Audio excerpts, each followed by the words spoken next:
welcome to lesson number 4 of our class on evangelism. This is part of the School of Christian Living in Life University.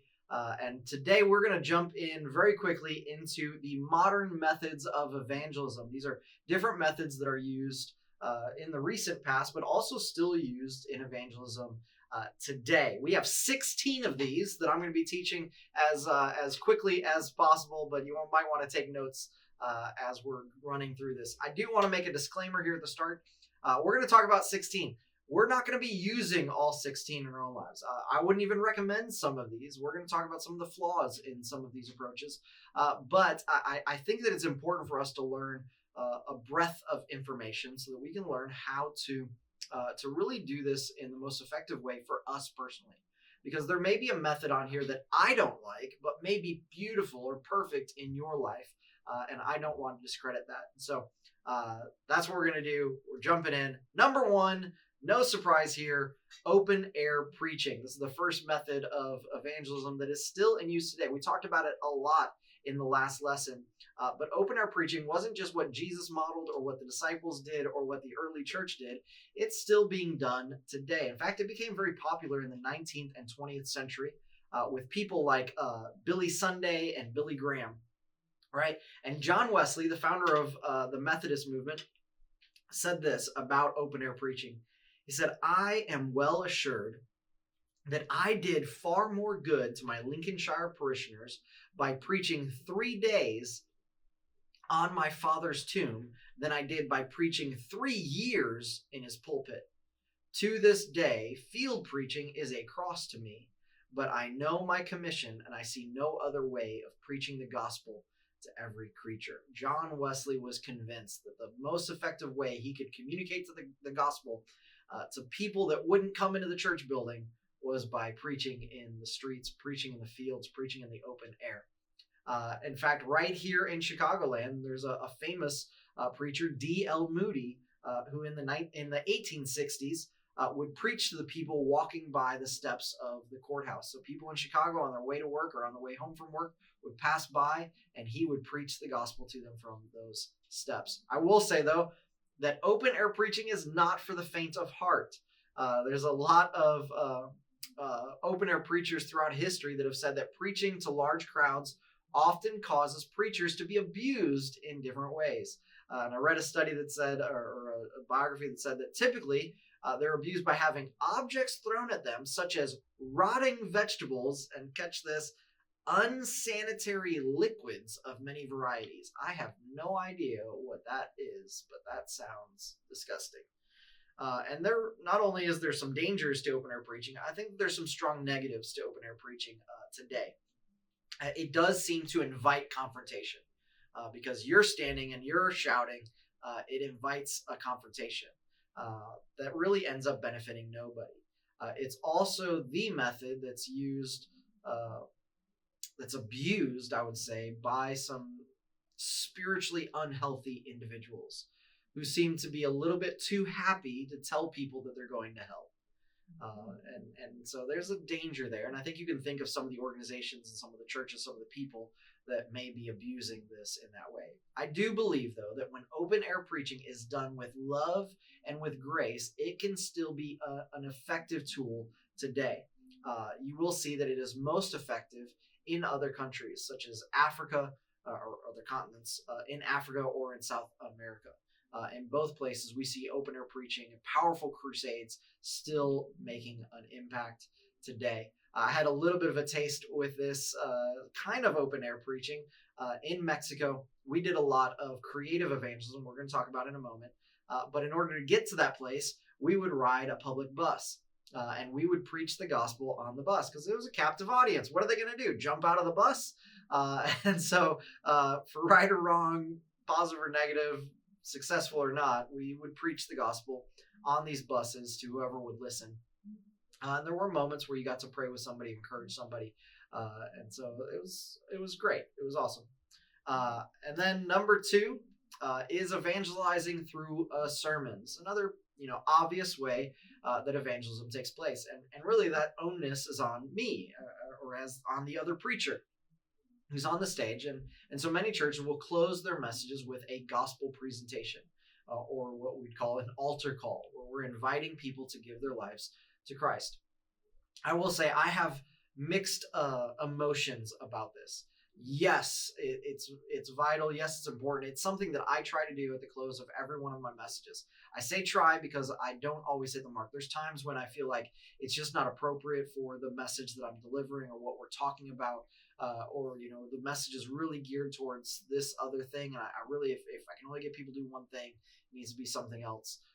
But I do try, and as often as possible, and I'd say probably 80% of the time, put a gospel message in the message. But I have these mixed feelings because while you may see numerically great success in that, I can preach the gospel in a 500-seat auditorium and see a dozen people give their lives to Christ. However, I don't have a personal connection to any of those 12 people. I don't know their names.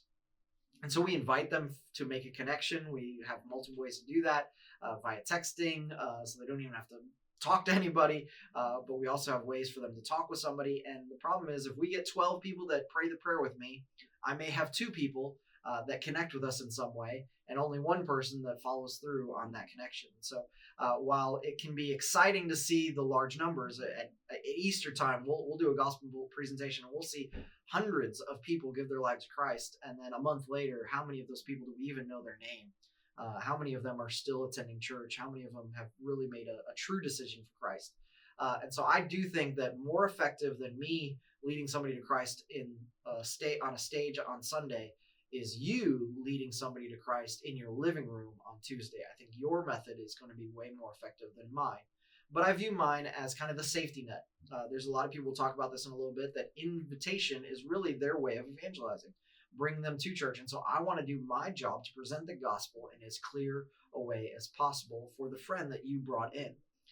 But I still think that follow-up happens best. True discipleship, which is what we're aiming for, is not praying a prayer on Sunday. It's making Jesus the Lord of your life. And that takes relationship. That takes an understanding of what that actually means to walk it out. And you need somebody to be connected with you. Now, we take that very seriously here at CLC, and we are constantly looking at ways and working on improving our systems and our process and our follow-ups so that we can shorten that gap between people that pray the prayer and people that are still walking it out. But I think your decision, or your leading somebody to a decision in your living room, is going to be way more effective than me leading them on a stage. My 2 cents, I do know that there is effective ways that we do that, and that there are lives that have been changed. You may be watching this video and say, man, I prayed the prayer with a preacher on Sunday. And so I know that it's effective. I know that it works. I wish we didn't rely on it so greatly. I want more people to have a personal conviction for this. All right, we got to keep moving.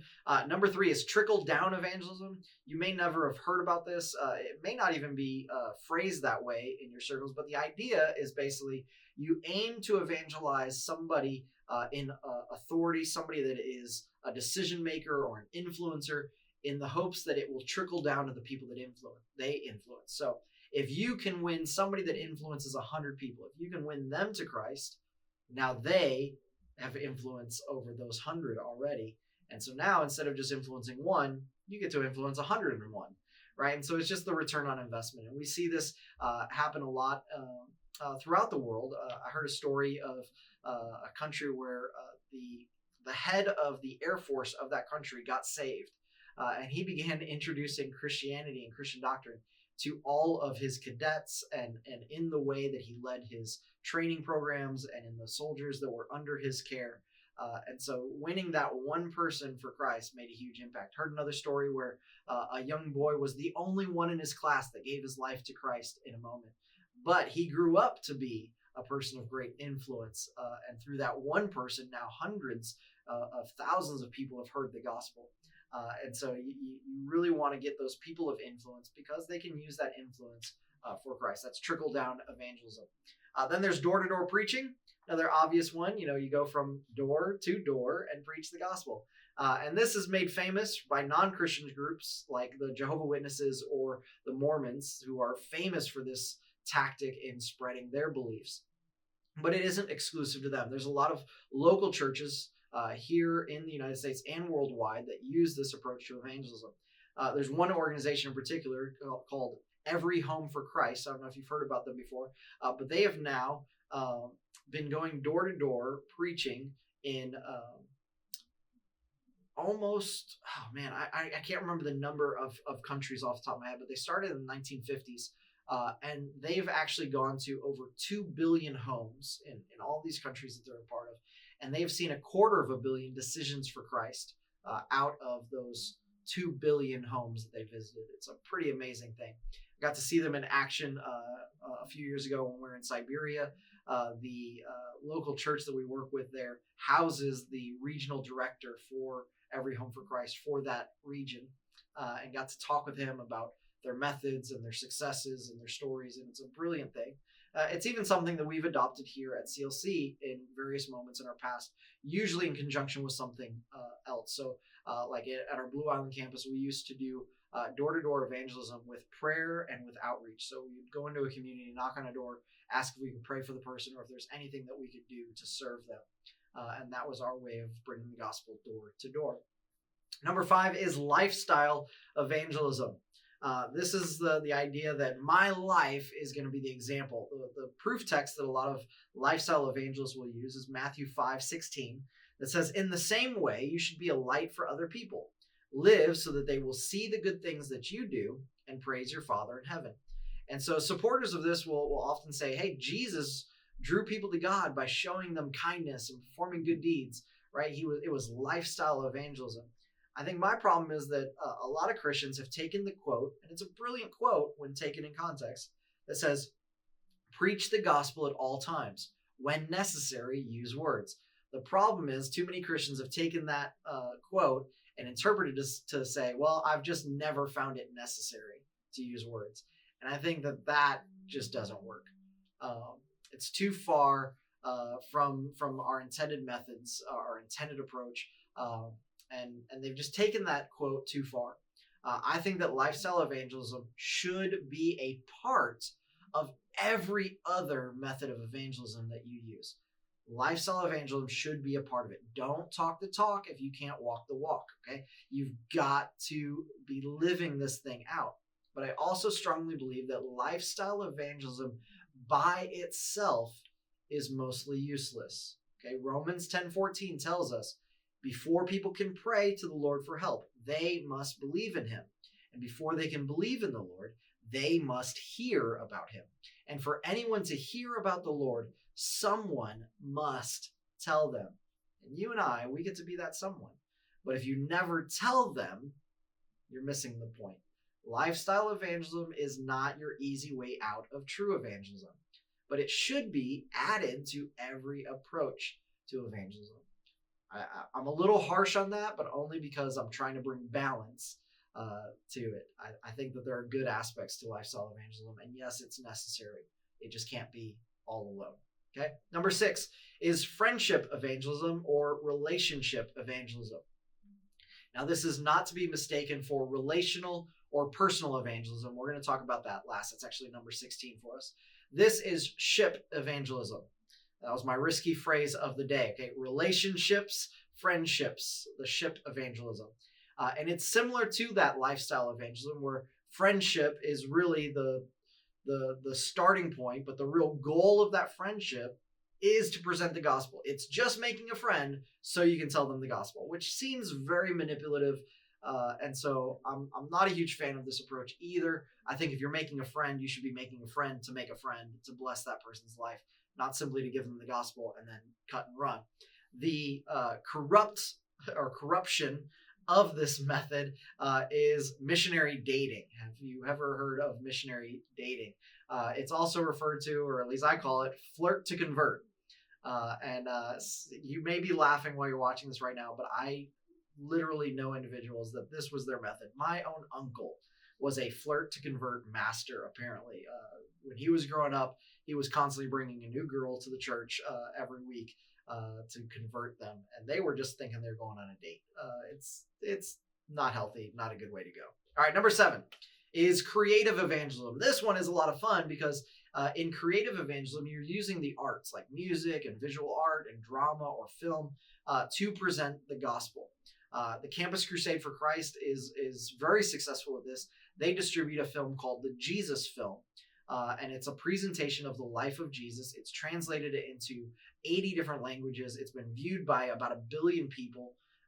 In fact, here at CLC, we've provided the Jesus film and portable projectors and generators to other countries like India and some other places where they could present the gospel through this medium. It's amazing what they're able to do.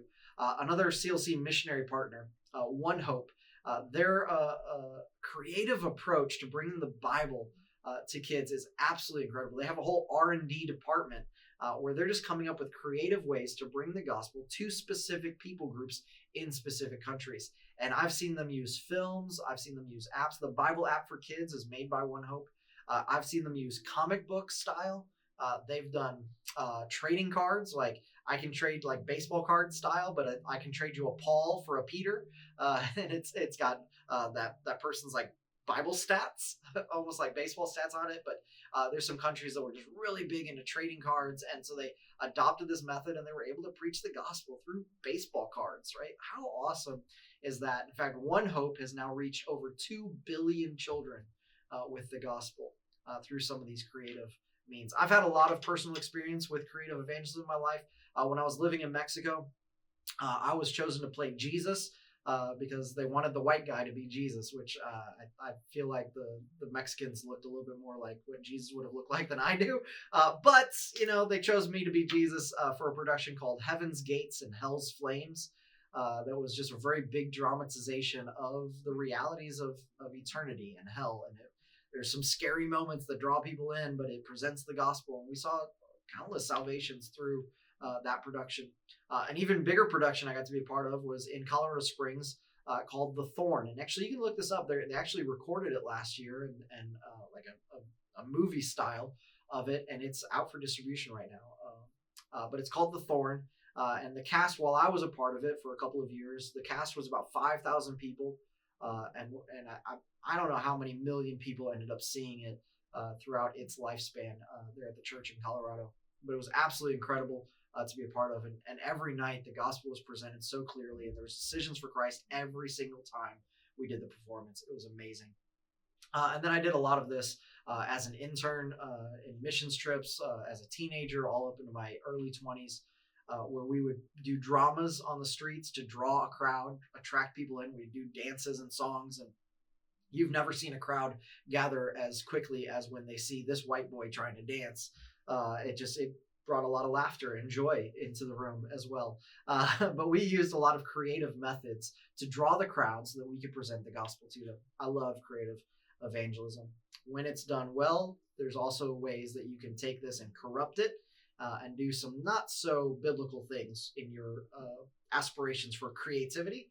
So there's some dangers to it, but there's also some beauty to it as well. Number 8 is the use of gospel tracts.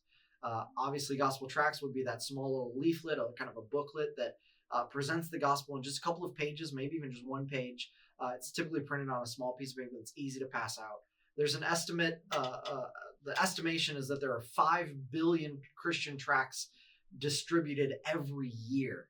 That's impressive. That's a lot of tracts. It's usually done in partnership with street preaching or door-to-door evangelism or even personal evangelism.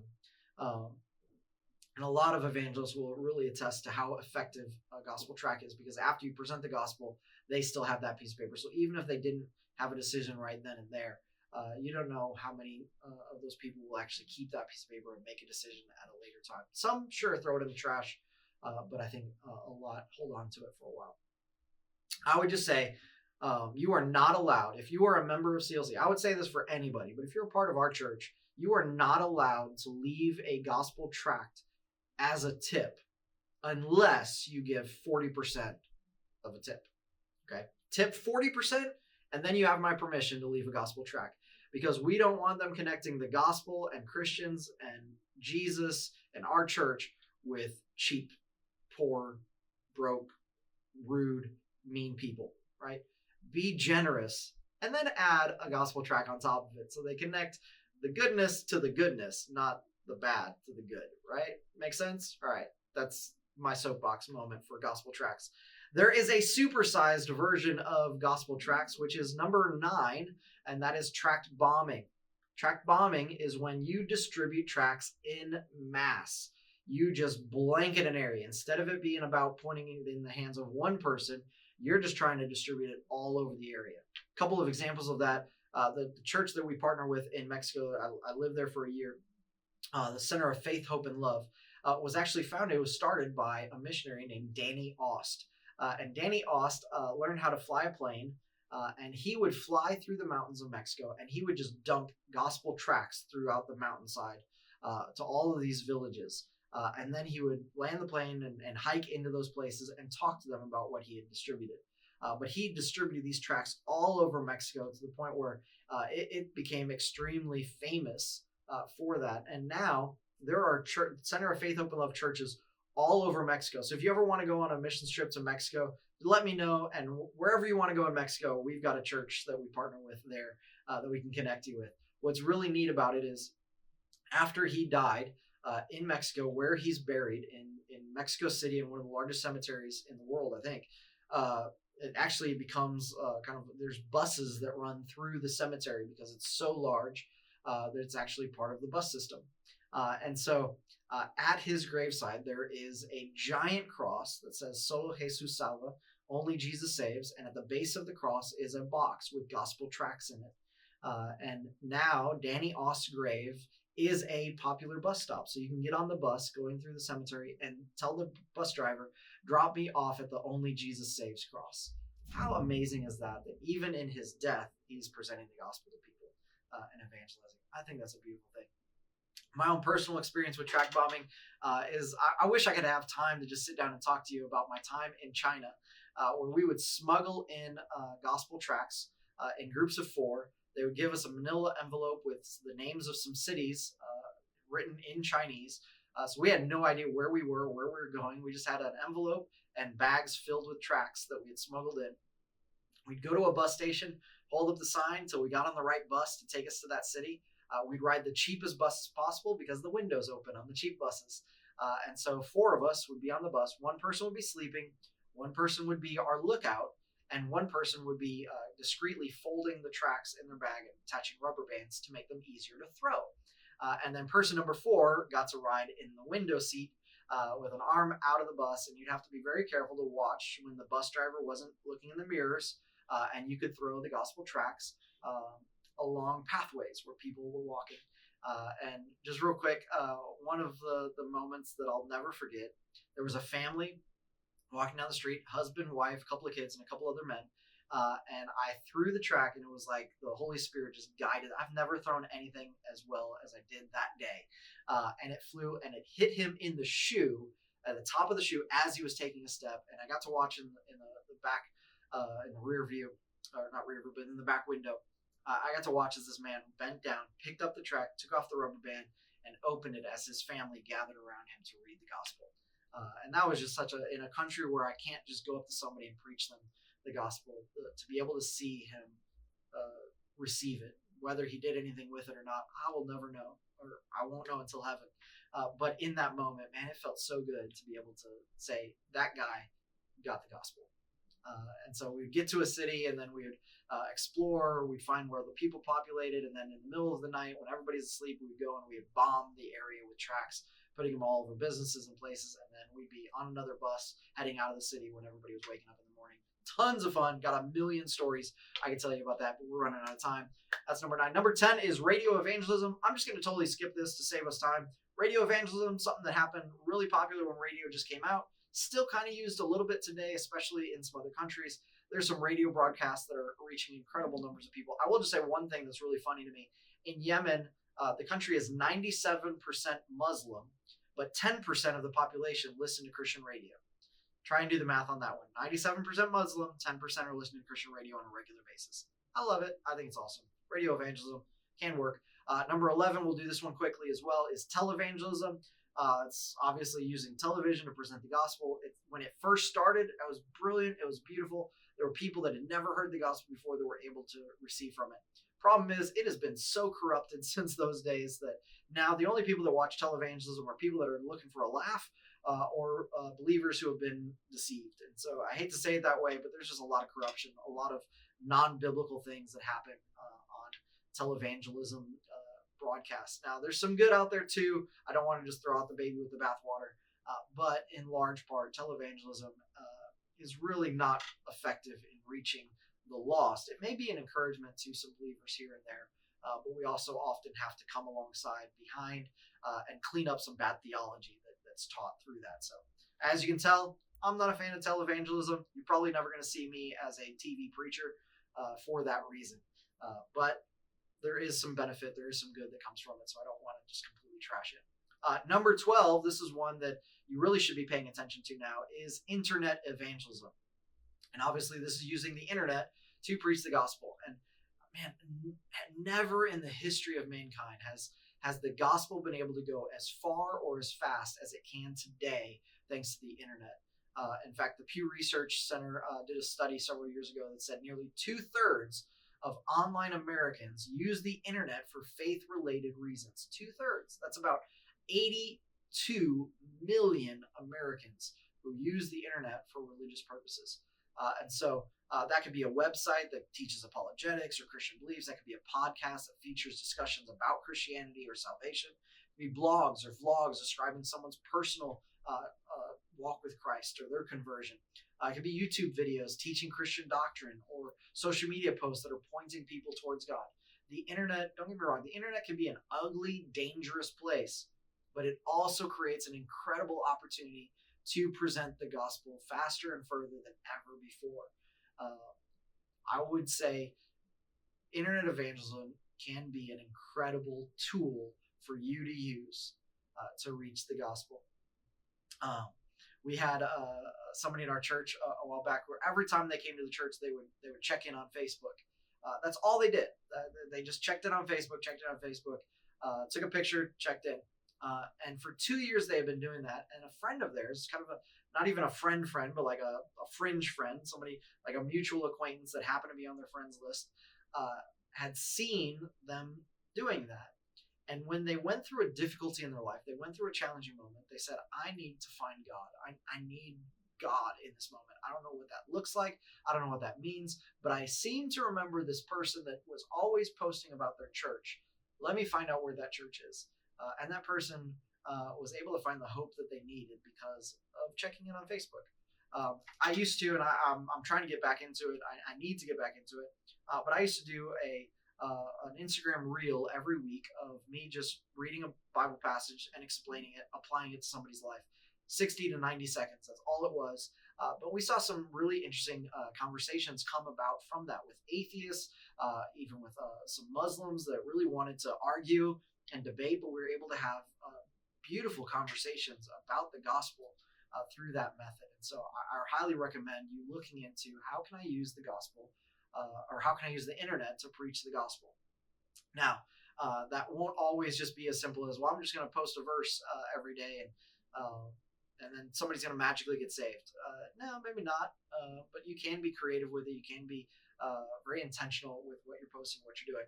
I think that lifestyle evangelism really ties into this as well, though, because if you're posting a lot of garbage on Facebook and then a Christian thing every once in a while, people are going to see both. And they're going to be like, yeah, that person's life is a mess. That person's kind of a jerk. I don't think I want to follow their Jesus. And so all of this needs to work together, but I think it can in a very beautiful way. Number 13 is miracle evangelism.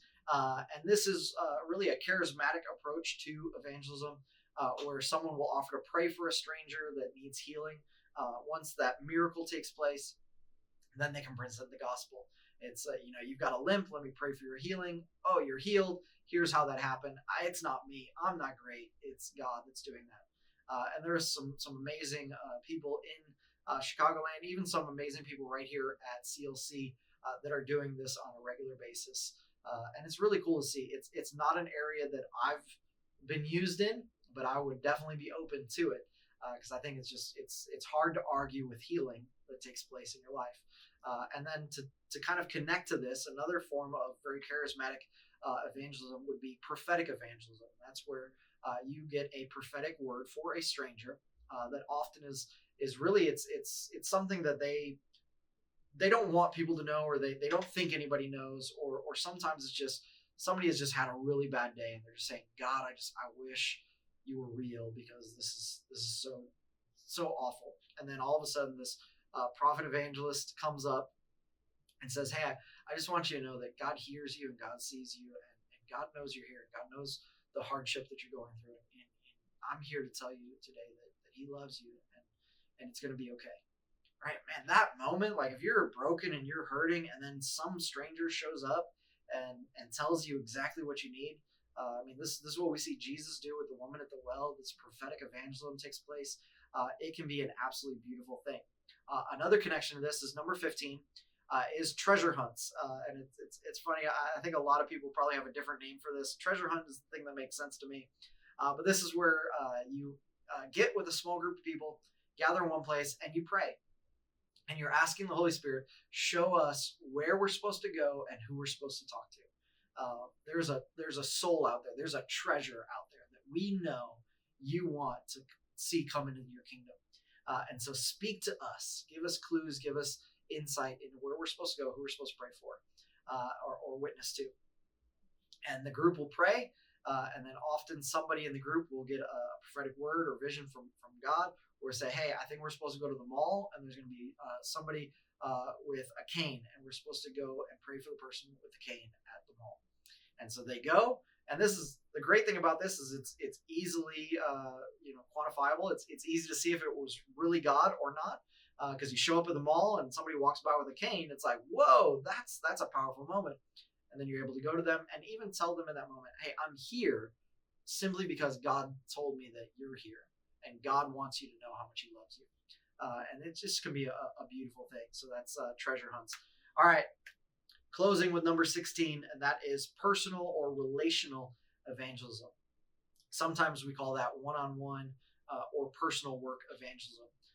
And this is where typically a Christian will talk to one non-Christian or maybe a small group of non-Christians in a very private manner. So it's almost the exact opposite of the open air preaching where you're just shouting to everybody. This is where you're having a conversation with one person.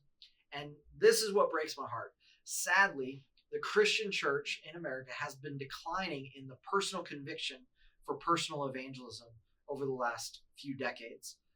What makes that even more tragic is, in my estimation, my argument would be that this is also the most effective form of evangelism that really creates true disciples, because you're having a conversation.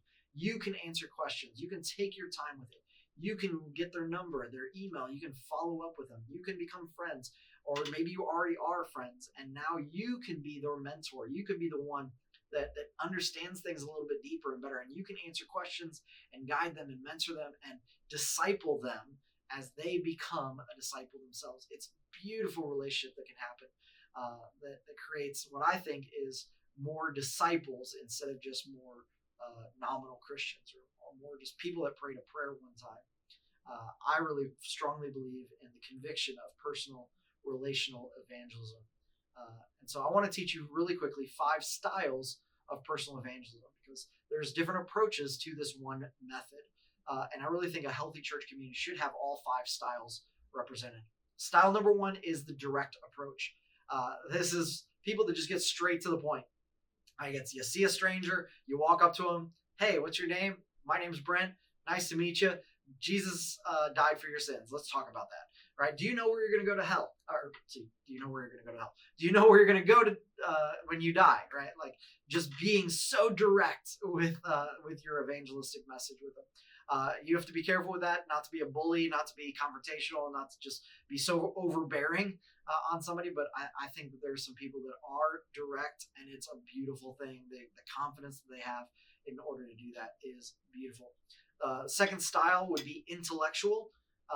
This is where you are coming with an excellent knowledge and understanding of the gospel. And so your goal is not to just declare the gospel. Your goal is to define the gospel and defend the gospel. And so this intellectual approach is a beautiful thing, especially in communities where the message is a little bit more intellectual, where the community is a little bit more heady. And they want to know the whys behind things. Why do you actually believe why would God allow these things to happen? Why would Jesus have to die? And when we teach apologetics in a later course, those intellectual evangelists are going to really thrive in that setting, because apologetics, learning how to defend your faith, is really a great approach for these intellectual style approaches to personal evangelism. Next up is the testimonial style. This could best be described as storytelling. You're there to tell the story of how God has changed your own personal life. It's sharing that personal testimony. We're going to talk about that more in the next lesson. But these personal stories, I admit, man, often they carry more weight than just the intellectual approach. Some people need the intellectual. Some people need that personal testimony, that personal example. And especially if somebody knows what you were like in the past, or you have a testimony where you can show the clear night and day difference that life before Jesus and life after Jesus, man, the difference that he's made in my life, that testimony can be powerful. There is the invitational style of personal evangelism. This is probably the low bar entry point for personal evangelism, where you don't necessarily have to have answers to all the questions like the intellectual. You don't have to have that direct, here's the gospel in 5 minutes, or here's the gospel in 30 seconds, right? Instead, your job is just to say, hey, you want to come to church with me? And so this invitational style is inviting somebody to a church service or a church function or a church event. It takes a lot of the pressure off of you and really puts the pressure on me. And that's why I've become the safety net on Sundays, where if anybody is there that has been invited, I get a chance to present the gospel to them. And then because they were invited by you, there's also that personal touch that happens. And so I think that that's kind of a beautiful marriage of I do what I can do and you do what you can do. You invite them and you follow up with them. And I present the gospel. I think that we can work together in that. Bill Hybels, in his book, Becoming a Contagious Christian, said, there are many people who would take great strides in their spiritual journey if someone would go to the effort of strategically inviting them to a church service or outreach event. It's all about extending that invitation. And then the last one is service-oriented, or the service style. And so if you're a person that just naturally just notices the needs of others and just comes alive when you have an opportunity to serve people, a person that prefers this style enjoys sharing the love of Christ through action, right? It's, I want to do something for somebody, right? Like there's a widow living next to me. I want to cut their grass every day. And then they're going to ask a question. Why are you doing this? It's going to say, because God loves me so much. He's given me these gifts and abilities to do this, and I just want to bless you. Right? That's service, personal evangelism. When you use the gifts God has given you to serve somebody else, and creating an opportunity for you to present the gospel to them or invite them to come to a service. And so we already kind of walked through a lot of different methods for evangelism. We're honing now in on this personal invitational evangelism. In the next lesson, I'm going to teach you the good news, bad news method of how to present the gospel to that person. When you're doing personal evangelism, how do you present the gospel? And then we're also going to talk about how do you craft your testimony. And that's not to come up with a testimony, but that is how do you structure your testimony? How do you deliver your testimony in a way that will capture an audience, will capture that person's attention, and will communicate what God has done in your life in the most effective way.